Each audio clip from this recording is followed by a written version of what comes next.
I'm going to walk around because I have European roots, so we tend to wander. I'm going to start by getting off the stage. So, how many people are here because everything's easy? Marketing is super easy. Show of hands, fucking dead easy right now. Matt, one guy. Alex.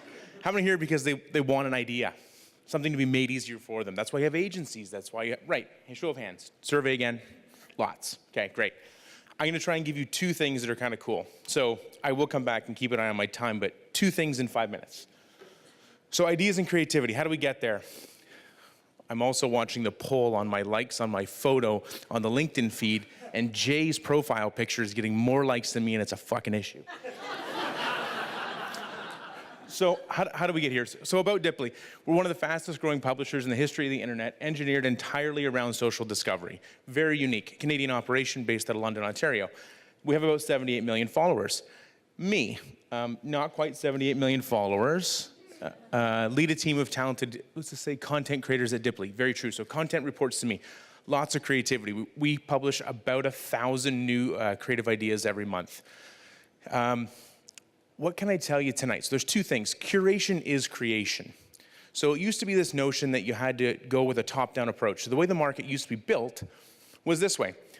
Ideas were built top-down. So you'd have the person with the brilliant thought. It would go through an executive of some variation. So you got like a VP of distribution or an executive producer or an editor-in-chief. And that creative control lived there. But it was an issue because there was a shitload more good ideas that never made it anywhere. But if you made good friends or had a great relationship with that one person, you were almost guaranteed to be famous and really rich. The world changed. Ideas are now top-down and bottom-up. So we have influencers, we have regular people like this group sitting here, we have all the amazing writers at Dipley. So not only did the ideas change the way that we injected them into the market, the next thing that changed was the market got bigger. So there's more of everything. There's more ideas, there's more distribution, there's more places for the idea to live. So that little chubby fella on the right is less important, and what's more important is the ability to curate the shit from the great stuff. And it's really, really hard. You need to have good social listening, so that's one. We're in the digital space, so social listening.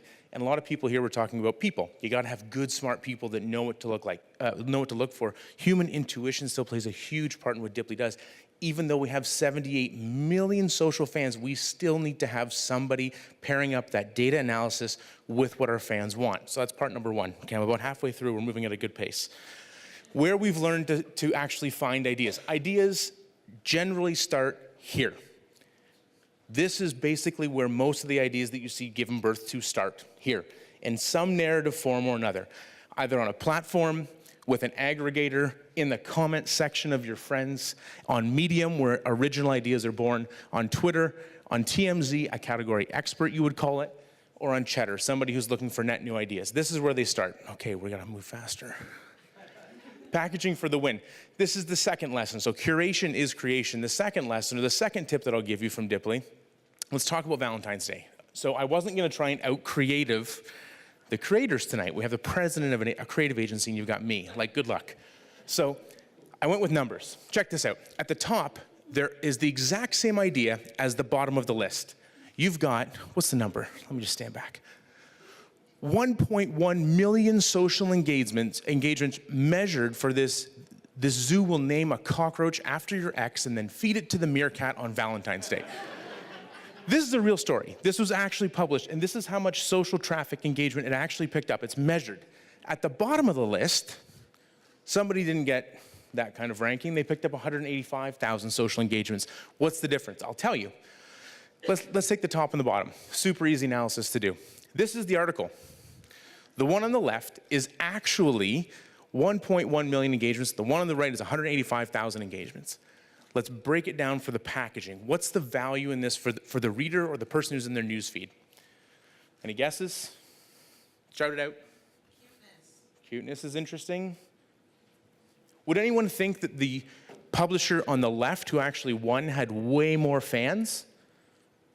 It's not the case. They actually had less. They only had 6 million followers.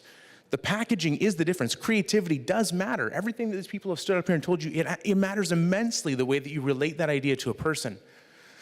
The idea on the left there's a bunch of components here at work. So it's, first of all, the multiplier effect of creativity in this instance is almost 6 times. You're getting 6 times more value for the exact same idea. That's crazy. So packaging makes a difference. The way that you do it, break it down. At the top, you've got really strong social copy. You've got an excellent, very articulate headline, but the thumb itself is awesome. What's more interesting? These weirdos on the left, or this? Opinion of one. Okay. So these were not published by Dipley. I will give you a Dipley-centric example. We did publish this post. This post is ours, okay? It's not measured in the same places that you would look, but I'll give you a real-life working example. Can anyone call out the 3 elements? There's actually 3 tactics here to stop you, get you to look, and wonder, what the hell is going on, or why do I need to read more? Anyone, shout it out. 1. Hand. Bueller. I'm out of time. Anyone? This is the last slide. What's that? United States. What about the United States? There's so much drama and controversy. You just want to know what's next. Okay, you're on to something. There's a proposal about the United States, so it's topical. It bubbled up on one of those pages that I showed you for curation. It was trending. So yes, you're onto something there for sure. That'll be more curation. Check it out. I'll give you some insider tips here. So first, the use of language. There's a proposal involved, which means there's more for me to read. I need in on that. Second thing, holy shit, they're gonna sell my state? This is not a good day. And then there's the third thing. Anyone good at geography? The map. We redrew the state line. That's actually what would happen if we sold it. So there's 3 elements there at work. I think if you pay attention to your packaging, there's a lot there. So summing it up, 2 key points. Speed matters in curation. Listen, listen, listen. You gotta combine humans with data insights, and packaging for the win. You need to have stopping power and that value exchange between the idea and the reader. That's it.